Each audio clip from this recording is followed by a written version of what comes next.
Good morning, friends. It is Sunday, April 19th here at Jeff and Paper Gary. Beautiful day in Oklahoma today. Weather is great, not a cloud in the sky, 60 degrees, sunny, just gorgeous spring weather. And I was fortunate enough this morning to be able to go fly a little bit, actually. I have not taken the time to do that as I've been dedicating my time to aircraft build and had some work interruptions, and I was on work travel last week to Orlando. So it was nice to get up in the skies again today and got my annual review knocked out, or not my annual, I guess my flight review knocked out today. So I'm good to go for another 2 years, and hopefully I get more flying time in 2026 than I did in 2025. So with that, today we are still pressing on the rudder. If you remember where we left off last time, we got the skin put on, and there were a few rivets where the squeezer and the bucking bars that I had just couldn't get to. And before just plopping some pulled rivets in there, I wanted to see if there weren't some solutions that I could come up with to get some solid rivets in there. So I stopped at Brown Tool here in Oklahoma City, and I was going to buy a couple of special bucking bars. And while I was there, the guy said, hey, we have some surplus tools in here, some surplus bucking bars and stuff. So I was able to pick up a couple unique ones that were really cheap, and hopefully I've got a right combination that will get me into some of the places today, and we'll set some of those rivets. And then I think the next step is going and rolling the leading edge of that. If I remember correctly, right, we have to go tape a bar of some sort to the leading edge, roll each side, and then fasten that together with pulled rivets. And that will pretty much conclude our rudder build and allow us to move on to elevators at some point. So let's take a look and see what we can learn today, and hopefully we'll make some progress in the rudder and get moving on this build again.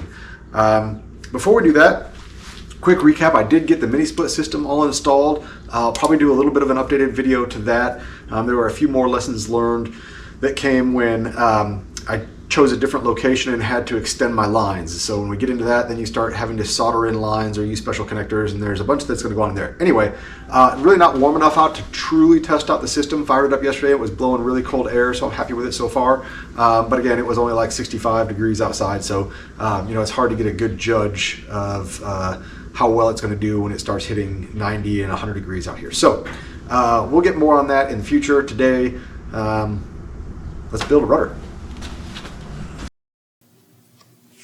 Okay, as promised, here's a picture of those custom bucking bars. More on those as we get started. So, hey, thanks everyone for tuning in to another episode of Jeff and Paper Gary.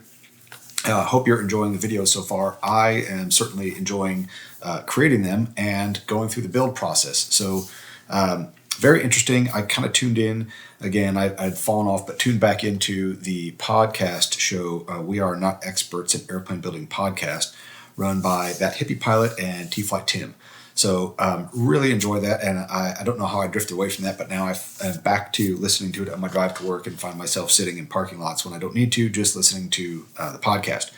And one of the things that they discussed today, I think it was episode 16, was their love for building, right? And I think that's a big, it's a very important thing when you're going to start down this adventure. There are so many used kits that you find online, people that started this and didn't see it through. And I think a lot of those are people that were enamored with the idea of flying their own airplane, but weren't really sure what they were stepping into when they started building their own airplane. And for me, one of the things that really kind of told me I was doing the right thing was I am so excited about coming to build an airplane every time I get into the garage. And I look forward to that process more than anything else. So might want to be a little bit of a litmus test before you get too far down this adventure. When you really stop and think about this, do I want to spend all my afternoons and weekends and nights and evenings and all my free time in a garage with bucking bars and tools and doing all this kind of stuff? To me, it's really fun. So on to the rudder build here, and the most challenging bit of riveting I have ever done. So as you can see, as we go through this video, I removed a lot of rivets and actually I only removed a few rivets, but I removed them many times and put them back in and removed them and put them back in.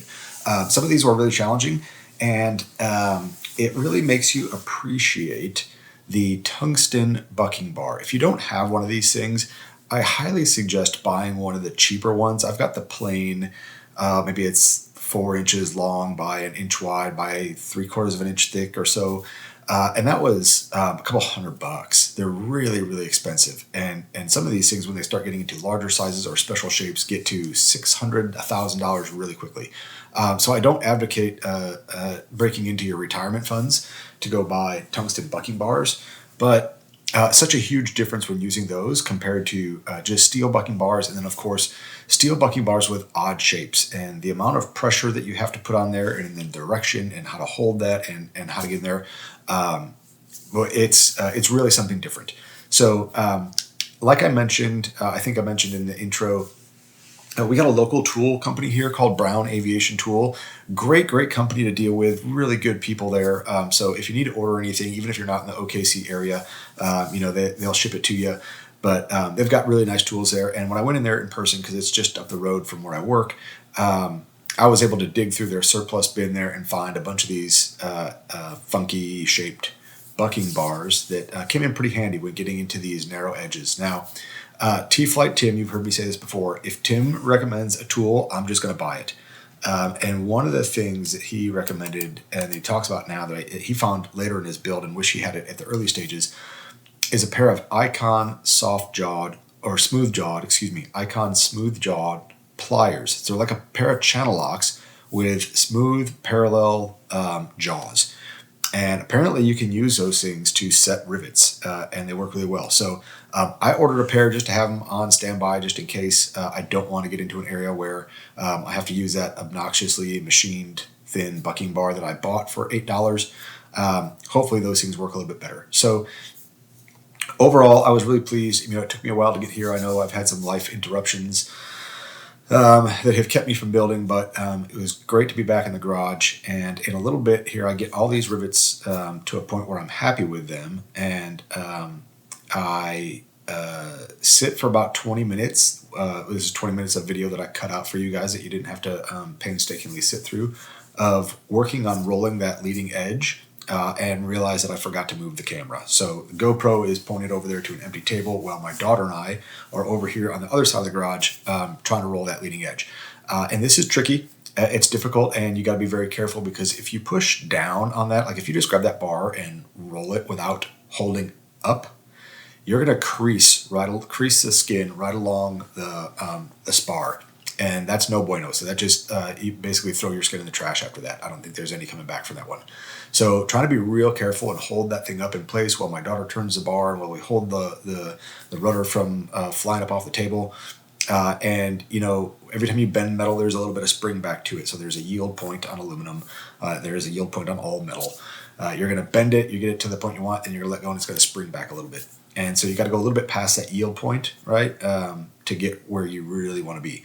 And so this is very much an iterative process. We started on it. We didn't get all the way through, spoiler alert. But it's a lot of, Gorilla tape on a 1-inch bar and some channel locks on there, and holding it and rolling it and being careful and making its way there. So we'll get there one day. It just wasn't today. So over to live action, Jeff, for the closeout. Thanks again.